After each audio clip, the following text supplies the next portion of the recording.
I'm going to show how to make and bottle fermented hot sauce. Fermentation works by using a salt brine.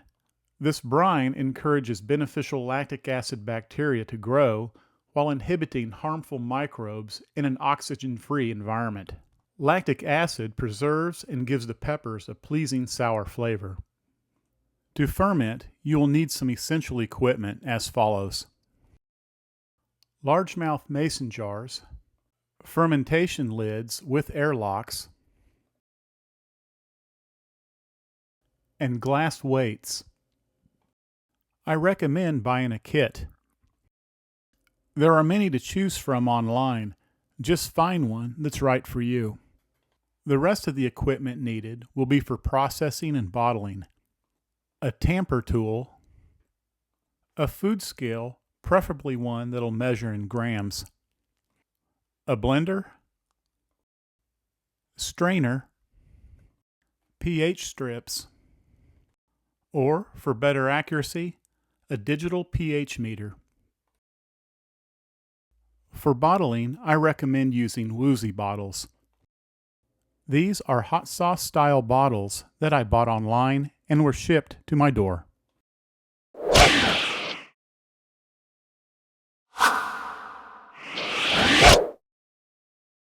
This package includes 35 5-ounce bottles, lids, dripper inserts, shrink capsules, and labels. Once you have the equipment, you are now ready for your fermentation project. The most basic fermented hot sauce has only 3 ingredients. Peppers, of course, being the main ingredient. These can be any variety of pepper as well as a mixture of each. Fresh picked is always best. You will also need a salt brine. My preferred brine recipe is made by dissolving kosher salt in distilled water. The amount of salt will make a 3.5% salt solution. These 3 ingredients are all you need to make a fermented pepper sauce.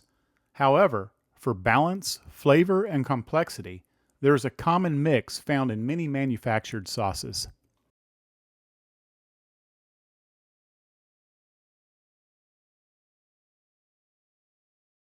The following is my favorite ingredient combination for a base sauce: peppers of any variety or mix, garlic, onions, and carrots.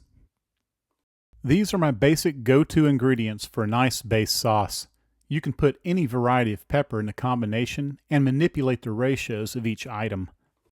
I recommend keeping a journal of the ingredient combination and ratios in order to create and tweak favored recipes. Here's how to make a good fermented base sauce. Begin by making the salt brine. Purchase a gallon jug of distilled water. Remove half a cup from the jug and discard.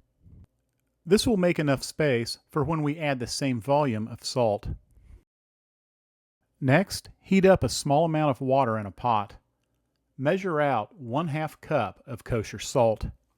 A half cup of kosher salt is approximately 132 grams. This is the amount needed per gallon of distilled water to make 3.5% salt solution. Add the salt to the water and stir until the salt completely dissolves. Once dissolved, return the solution to the jug. While securing the cap, shake the jug very well. Then set aside and allow it to cool to room temperature. Next, using the approximate weight amounts from the recipe, prepare the ingredients for the ferment. Begin by gathering the peppers in a colander. Wash the peppers well using cold water. Also, make sure you always use gloves when handling peppers. With a sharp knife, remove the stems and slice the peppers in half. The seeds can be kept on the peppers or removed depending on personal heat and flavor preference. Next, slice up baby carrots into smaller pieces.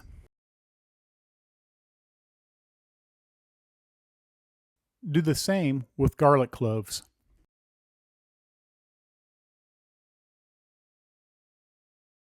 Then peel and chop onions into large pieces. Gather these ingredients, keeping them in individual bowls. Next, set up a workstation on your countertop. Gather a clean quart jar, a canning funnel, and a food scale. For this recipe, I'm going to add 100 grams of habaneros to the jar.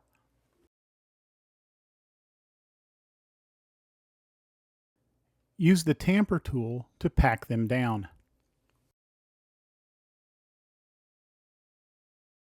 Then add 290 grams of carrots, 20 grams of garlic,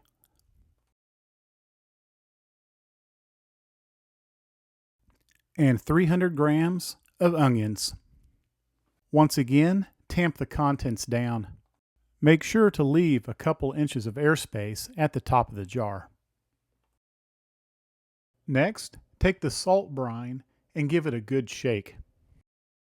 Then pour into the jar until the contents is submerged. Use the tamping tool to release any trapped air bubbles. If needed, top it off with more brine. The contents can now be weighed down with a glass weight in order to keep everything submerged. At this point, I want to mention a very good tip that's completely optional.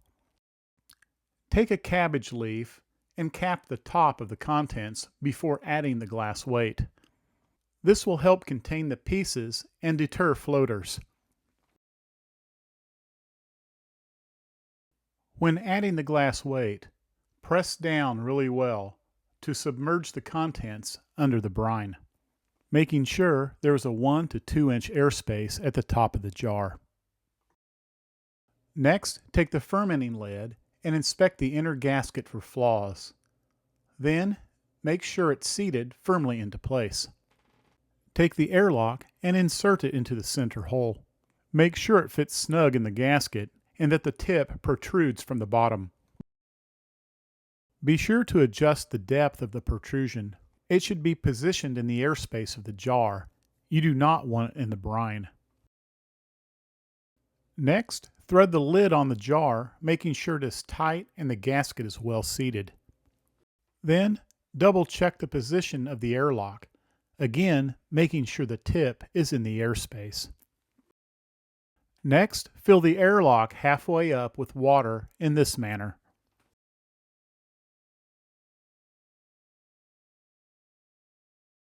Finally, place in a closet for at least 6 weeks. Note, the ideal ambient temperature for fermentation should be between 60 and 70 degrees Fahrenheit.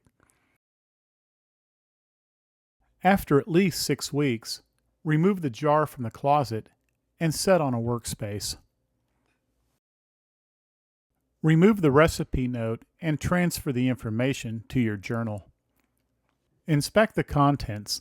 The brine should be cloudy and may have a white powdery film on the surface. This film is harmless and is called calm yeast. When removing the lid, there should be no sign of mold. Mold will have a fuzzy appearance. If found, the batch is ruined and should be discarded.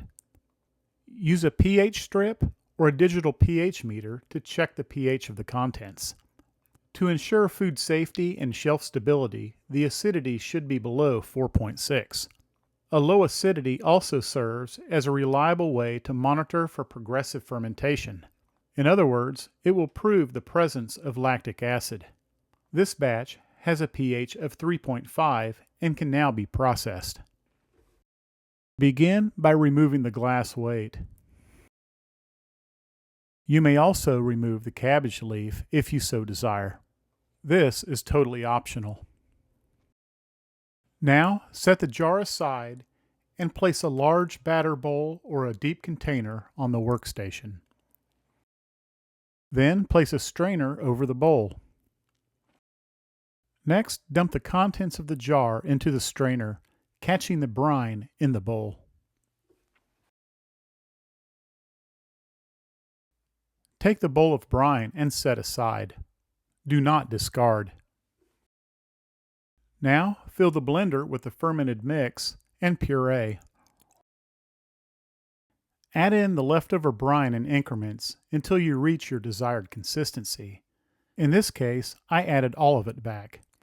Next, place a pot on the stovetop and insert a strainer.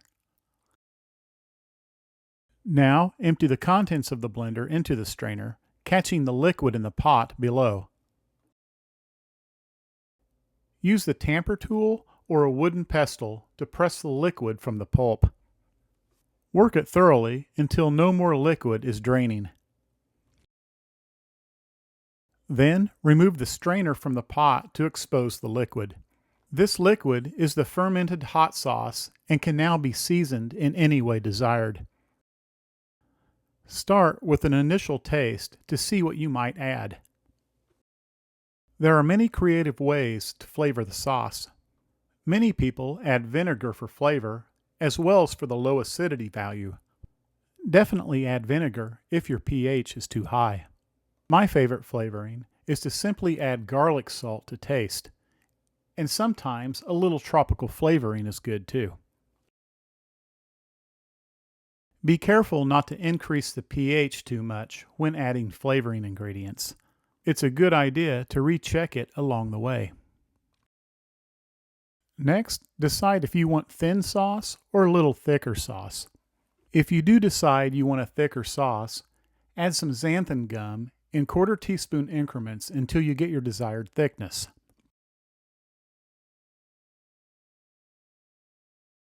Once you are satisfied with the sauce, it will now need to be pasteurized before bottling.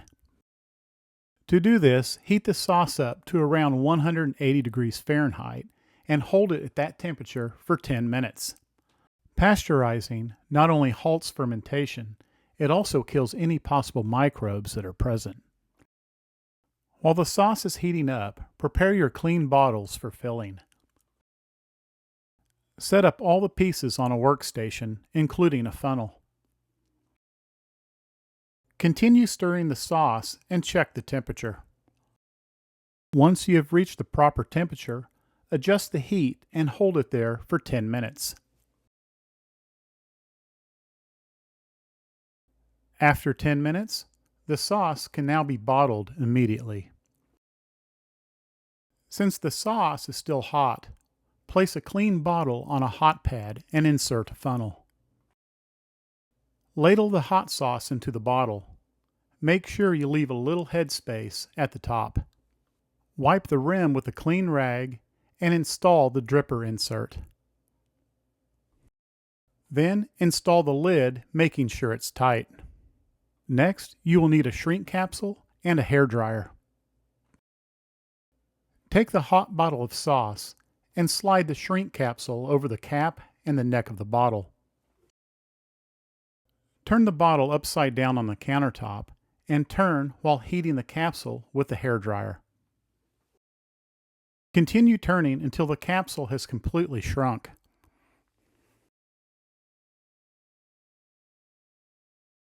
Next, turn the bottle upside down until cooled. This will help sterilize the cap and create a vacuum seal. Continue with the rest of the bottles and allow to cool overnight. After they have cooled, label the bottles using the supplied labels. Or make your own custom labels and then store in the pantry.